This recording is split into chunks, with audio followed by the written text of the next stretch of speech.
Protobothrops flavovirides, conhecido popularmente como rabo de tacara, é uma víbora venenosa que só existe na ilha de Amami Oshima, no Japão. Em 1979, o Japão achava que tinha encontrado a solução perfeita para seu problema mortal com cobras. Pessoas estavam morrendo por causa de picadas venenosas, e algo precisava ser feito com urgência.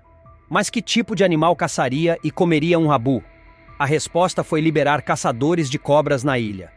Pequenas criaturas peludas, que parecem ter sido criadas pela natureza justamente para caçar serpentes perigosas.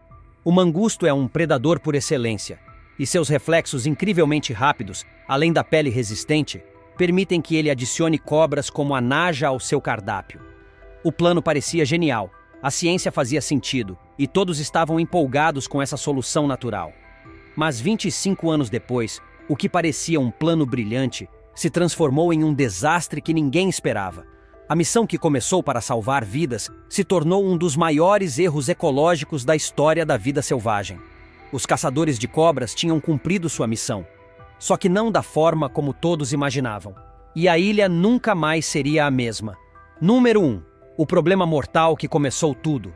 A ilha de Amami Oshima, no Japão, famosa por suas florestas verdes e exuberantes, era assombrada por uma ameaça letal: a cobra abu.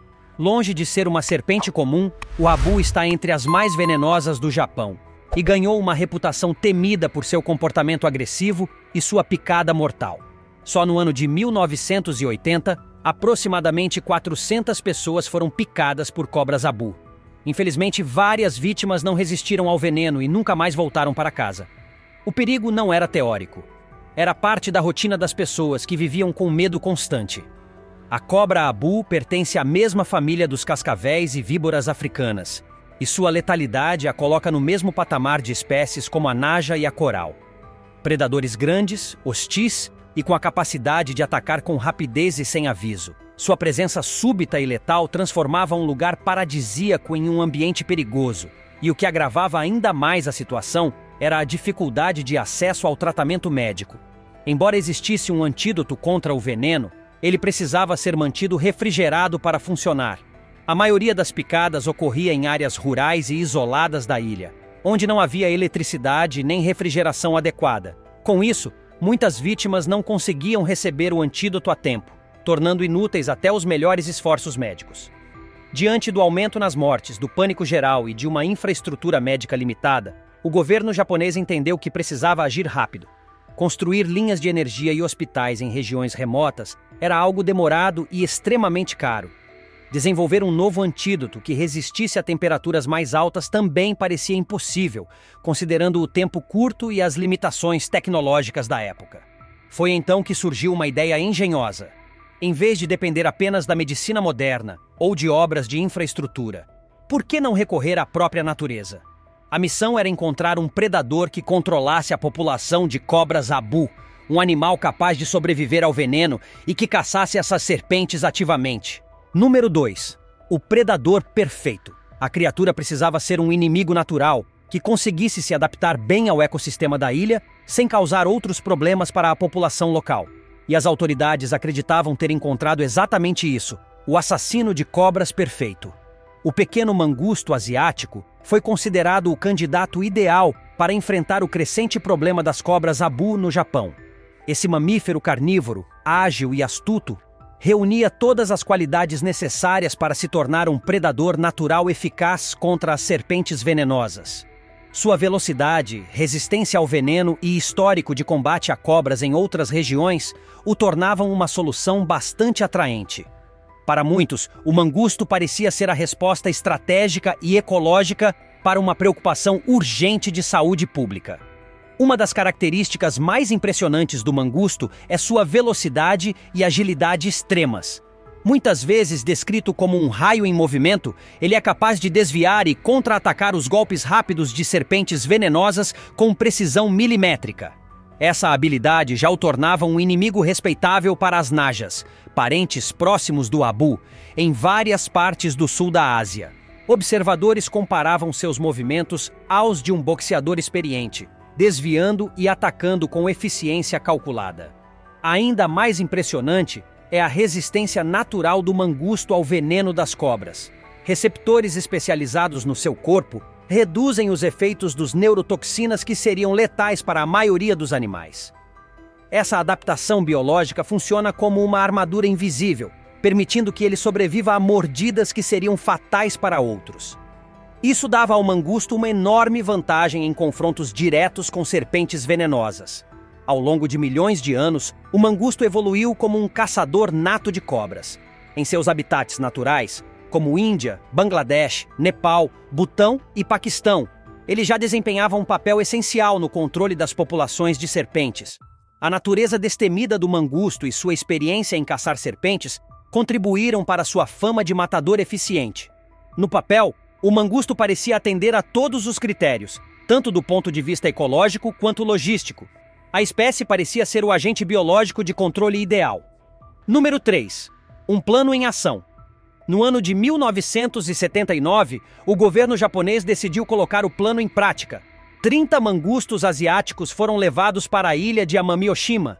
Esses animais foram cuidadosamente selecionados e transportados com o objetivo de iniciar uma campanha focada em reduzir a população das cobras rabu. As autoridades também esperavam que os mangustos ajudassem a controlar a população crescente de ratos na ilha, que vinha causando sérios prejuízos aos agricultores locais. A princípio, a estratégia parecia simples e promissora. Deixem os mangustos livres, deixem que eles caçem as cobras e, aos poucos, a segurança e o equilíbrio ecológico voltariam à ilha. A introdução de um predador natural parecia uma alternativa viável e de baixo custo em relação às obras caras de infraestrutura e às dificuldades logísticas de distribuir antídotos refrigerados em regiões afastadas. Era vista como uma solução de longo prazo, barata e capaz de resolver dois grandes problemas de uma só vez. O inimigo se confundia, mudava de forma, mas se mantinha coordenado, uma força coletiva de caçadores. A reação do público foi majoritariamente positiva. Muitos moradores e autoridades receberam a iniciativa com entusiasmo, esperançosos de que aquele pequeno animal finalmente traria paz após anos de medo e incertezas. A chegada dos mangustos foi celebrada como o início de uma nova era mais segura e controlada para os habitantes da ilha. Mas uma coisa é a teoria. Outra bem diferente é a realidade. Quando os planos perfeitos enfrentam o mundo real, os mangustos chegaram à ilha de Amami-Oshima prontos para o combate. Estavam saudáveis, famintos e equipados com todas as ferramentas naturais necessárias para caçar cada cobra rabu existente no território. O governo local observava com atenção, esperando ver a população de cobras começar a diminuir. Passaram-se meses, depois anos, e algo estranho estava acontecendo. Os mangustos estavam prosperando na ilha, mas as cobras abu continuavam por toda parte. Os matadores de cobras não estavam matando cobras. Foi aí que o plano enfrentou seu primeiro grande problema. Número 4. A falha do plano. Mangustos são animais diurnos. Gostam de explorar e caçar quando o sol está brilhando. Já as cobras abu são noturnas. Só saem de seus esconderijos à noite. Ou seja, enquanto os mangustos estavam indo dormir, as cobras estavam acordando. E quando os mangustos saíam em busca do café da manhã, as cobras estavam escondidas em suas tocas. As duas espécies viviam na mesma ilha, mas com rotinas completamente diferentes. Mas mesmo que seus horários fossem compatíveis, havia um segundo problema que ninguém havia considerado. Cobras são presas difíceis. São rápidas, perigosas e sabem se defender. Caçar uma cobra exige esforço, energia e envolve um risco alto, mesmo para um mangusto.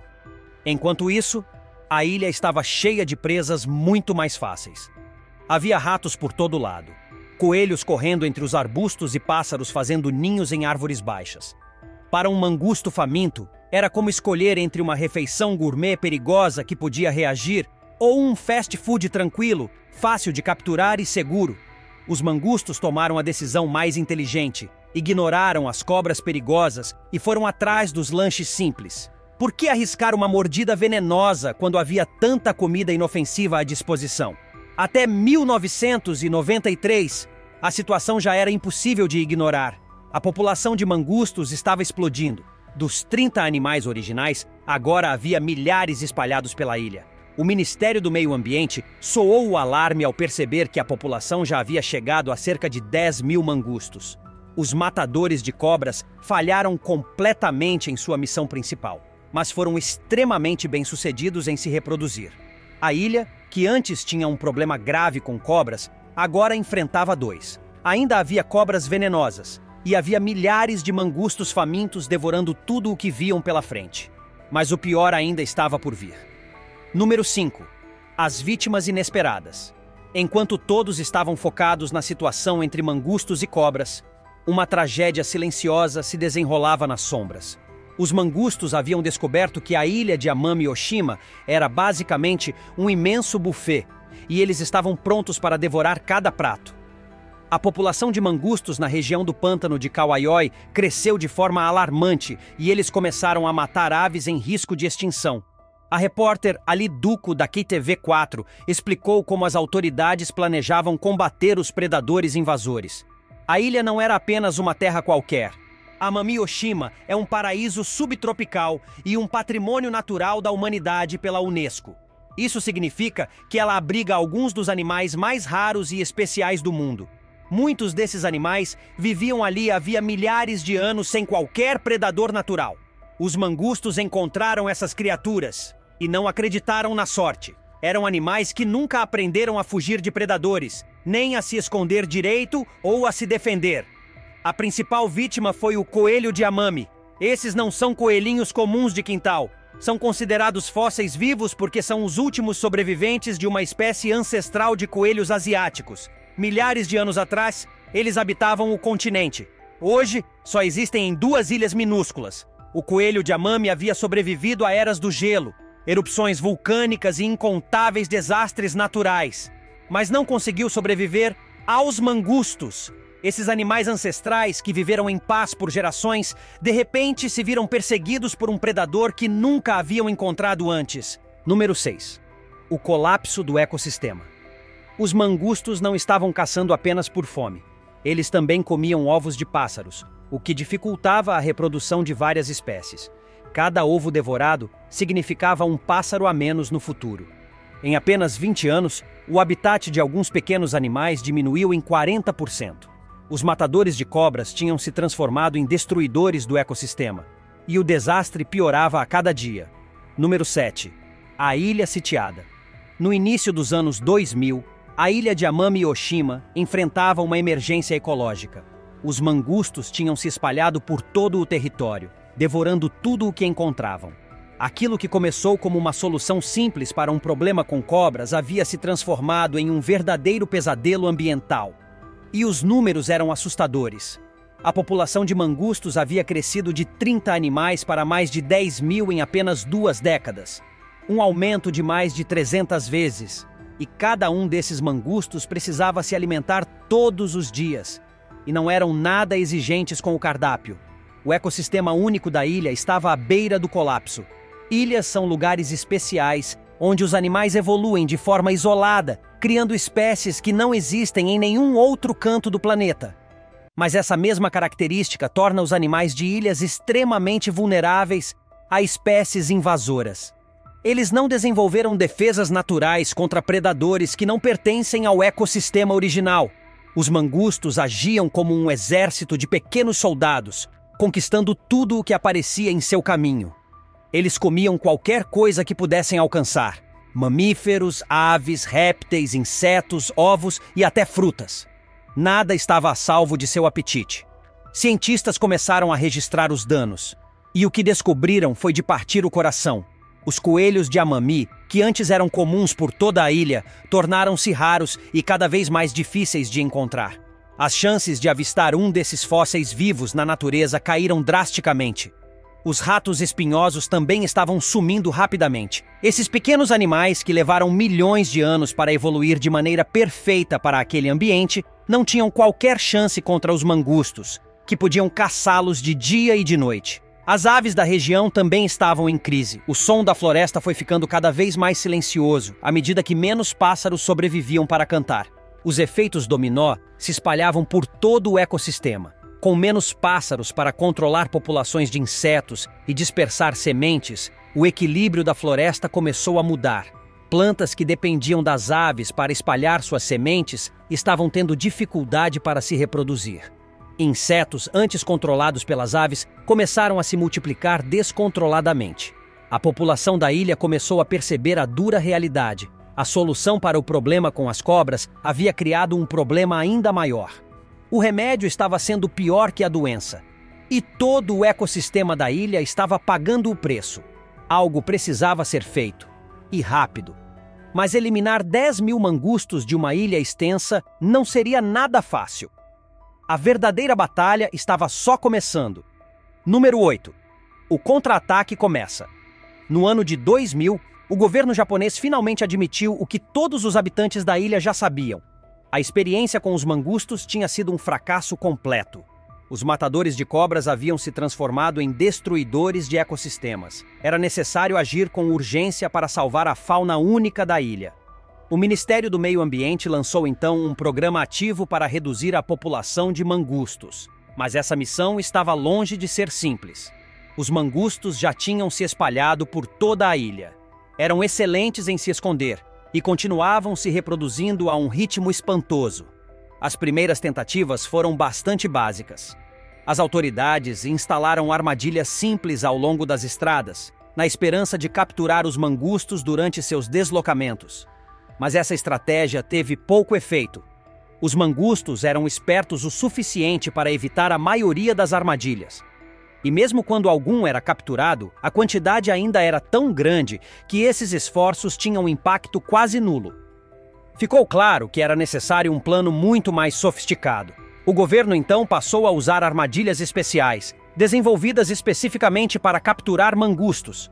Além disso, começaram a utilizar iscas tóxicas e substâncias atrativas, produtos com cheiro irresistível para os mangustos. A ideia era tornar as armadilhas tão apetitosas que os animais não conseguissem resistir à tentação. Cientistas trouxeram novas tecnologias de monitoramento para acompanhar os movimentos da população invasora. Foram instaladas câmeras com sensores de movimento e até cães farejadores treinados, capazes de detectar o cheiro dos mangustos a longas distâncias. Toda essa operação exigia equipamentos caros e muitas pessoas trabalhando. Mas o governo estava determinado a salvar o ecossistema da ilha, custasse o que custasse. O verdadeiro avanço veio quando os próprios moradores da região decidiram participar. Em 2005, nasceu um grupo chamado Caçadores de Mangustos de Amami. O nome pode até parecer brincadeira, mas o trabalho era seríssimo. Os caçadores de mangustos reuniam moradores locais e especialistas em vida selvagem que conheciam a ilha como ninguém. Trabalhando juntos, eles instalaram cerca de 30.000 armadilhas por todo o território. Um número impressionante, que mostra a gravidade da situação. Eles precisavam se embrenhar nas florestas densas para instalar as armadilhas. O terreno era difícil, o calor era intenso, e algumas áreas eram tão remotas que levava horas de caminhada até alcançá-las. Mas o esforço começou a dar frutos. As armadilhas estavam funcionando, e os cães farejadores localizavam tocas de mangustos que os humanos jamais encontrariam sozinhos. Aos poucos, a população dos invasores começou a cair. O plano estava funcionando, mas o progresso era lento. Muito lento. E os coelhos, aves e outros animais da ilha não tinham tempo a perder. Número 9. A longa estrada até a vitória. A batalha contra os mangustos se transformou em uma verdadeira guerra de paciência. Ano após ano, os caçadores de mangustos continuaram sua missão incansável, instalando armadilhas, checando câmeras, percorrendo florestas perigosas e mantendo a vigilância constante.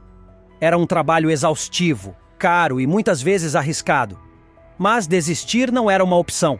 Capturar 10.000 mangustos não era tarefa que se resolvia da noite para o dia. Era preciso anos de trabalho meticuloso e persistente. Cada mangusto capturado era uma pequena vitória, mais um passo em direção à recuperação do ecossistema.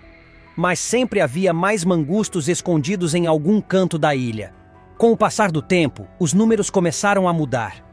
A população de mangustos caiu de milhares para centenas. A vida selvagem nativa começou a dar sinais de recuperação. A população do coelho de Amami, por exemplo, voltou a crescer à medida que os mangustos deixavam de caçá-los. As aves, que estavam à beira do colapso reprodutivo, começaram a se reproduzir com sucesso novamente. O ecossistema da ilha estava se curando, devagar, mas estava. Os moradores locais perceberam a diferença. Os sons da floresta voltaram aos poucos. Era possível ver mais coelhos, ouvir mais pássaros, observar mais vida. Mas os caçadores de mangustos sabiam que não podiam parar. A erradicação precisava ser completa. Se deixassem um só mangusto para trás, todo o trabalho estaria perdido. Era tudo ou nada. E assim, eles continuaram, dia após dia, ano após ano. Em 2015, as capturas se tornaram raríssimas. As câmeras com sensor de movimento passavam semanas sem flagrar nenhum mangusto. Até mesmo os cães farejadores estavam tendo dificuldade para encontrar qualquer cheiro fresco da espécie. O fim finalmente estava se aproximando, mas o trecho final seria o mais difícil de todos. Número 10. A vitória final. Abril de 2018 marcou um momento histórico para a ilha de Amami Oshima. O último mangusto foi capturado. E depois daquele dia, algo extraordinário aconteceu. Nada. Nenhum outro mangusto apareceu nas armadilhas. Nenhuma imagem nova foi registrada nas câmeras. Nenhum cão conseguiu identificar cheiro algum. Silêncio total. Em 2024, os especialistas finalmente se sentiram confiantes para fazer um anúncio oficial. Com base em todos os dados recolhidos ao longo dos anos, eles concluíram que os mangustos haviam sido completamente erradicados da ilha de Amami Oshima. O Ministério do Meio Ambiente do Japão confirmou oficialmente. A ilha estava livre dos mangustos. Foi uma conquista extraordinária. De acordo com os especialistas, só existiam 9 registros no mundo inteiro em que uma população de mangustos invasores havia sido completamente eliminada com sucesso. E Amami Oshima foi a maior ilha onde isso já foi realizado. Ao longo do programa de erradicação, aproximadamente 32 mil mangustos foram capturados. Isso representa mais de 1000 vezes o número original de animais liberados em 1979. O que mostra o quanto os mangustos haviam se multiplicado e o tamanho do problema que se formou. O custo desse programa foi enorme. Milhões de dólares foram investidos em armadilhas, câmeras, cães farejadores e nos salários das pessoas que participaram da operação. Mas o custo de não agir teria sido ainda maior. A destruição completa de um ecossistema único no mundo. Os caçadores de mangustos trabalharam por quase 20 anos para alcançar essa vitória. Instalaram 30 mil armadilhas, checaram centenas de câmeras e vasculharam todos os cantos da ilha. A dedicação e o esforço incansável dessas pessoas salvaram um ecossistema inteiro do colapso. O sucesso não foi apenas sobre eliminar os mangustos, foi sobre trazer a ilha de volta à vida. O ministro do Meio Ambiente, Shintaro Ito, declarou que os esforços persistentes foram essenciais para o sucesso da erradicação. Não foi fácil, não foi rápido, mas a persistência deu resultado. A vitória em Amami Oshima virou referência para outras regiões que enfrentam populações invasoras de mangustos. As técnicas e estratégias desenvolvidas na ilha agora estão sendo usadas em outras partes do Japão e também em outros países. Eles conseguiram. E agora era hora de refletir. Número 11. Lições aprendidas e novos desafios. A erradicação dos mangustos na ilha de Amami Oshima foi um sucesso extraordinário, mas também trouxe à tona lições valiosas sobre o que pode acontecer quando os seres humanos tentam resolver problemas ecológicos introduzindo espécies em ambientes onde elas não pertencem. O problema original com as cobras, que iniciou toda essa história, acabou sendo resolvido. Mas não pelos mangustos. Em 2020, o número de picadas de cobras rabu caiu para cerca de 60 por ano, e desde 1992 não houve mais nenhuma morte causada por picadas dessas serpentes. Essa melhora aconteceu porque as pessoas passaram a tomar mais precauções e o antídoto ficou muito mais acessível e eficaz com o passar dos anos. Ou seja, os mangustos não tiveram absolutamente nada a ver com a redução no número de cobras. Eles falharam completamente em sua missão original, mas conseguiram causar um problema muito maior, um desastre ambiental que levou 25 anos para ser corrigido. Quanto mais tempo uma espécie invasora tem para se estabelecer, mais difícil e cara se torna sua remoção. E quando essa espécie é tão resistente e esperta quanto o mangusto, o desafio fica ainda maior. A história de Amami Oshima não é só sobre cobras ou mangustos. É uma lição sobre equilíbrio ecológico, responsabilidade humana e as consequências de mexer com sistemas naturais que levaram milhões de anos para se formar. E você? Já ouviu outras histórias em que uma solução para um problema acabou criando um problema ainda maior? Conta pra gente nos comentários. Se tiver gostado do vídeo, deixe seu like e inscreva-se em nosso canal para acompanhar todas as novidades. Continue por aqui e assista a mais vídeos clicando em um desses vídeos que estão aparecendo na sua tela. Cuidem-se, amigos!